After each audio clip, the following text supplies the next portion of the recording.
Good evening. Thanks for being here. For just a few moments this week, British Columbia's Premier will turn his attention to something other than preparations for the Vancouver Olympic Games. These are the final moments, with just 72 hours to go before BC officially welcomes the world to the 2010 Games. And this was the day the Premier chose to reveal what he has in mind for the province once the athletes and the tourists and the media from around the world have packed up and gone home. It was all contained in the throne speech today, and A&E's Legislature reporter Shachi Curl has details. After a bruising fall session for the Campbell government, there was only one way to go, up. So bring on the Olympic rah-rah from the Lieutenant Governor. This is our British Columbia, and this is our Olympic moment. And there's more. In every community, Canadians are united by these three words: Go, Canada, go. Normally, like not in years when there's this impending international sports event coming up. The throne speech is really about the government's vision for the months ahead. So what is it the Liberals are seeing now?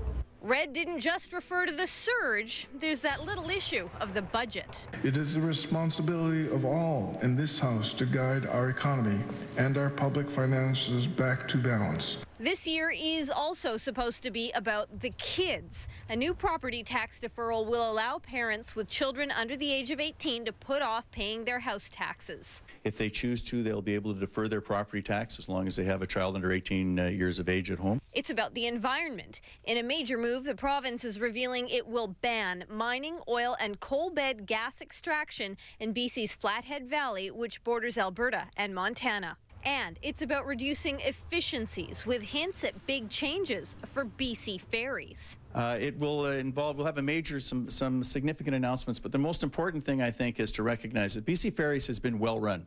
There are some challenges that we face with BC Ferries in terms of openness and accountability, transparency. We will be dealing with those. There will likely have to be some legislation, but you'll hear more about that in the weeks ahead. To Opposition Leader Carol James, this speech was about nothing. I did expect that the government would at least acknowledge the challenging economic times that are facing people in this province. Job losses, high child poverty rate, cuts in services, and I didn't see any of that. The Premier says the fine points have yet to be fine-tuned, and in any event, he won't really have to worry about this stuff until after the big event, the Olympic Games, are all over. Well, of course, our attention is fixed somewhere else. Shachi joins us now from the Legislature. What else was in there, Shachi, and how else is this week going to unfold?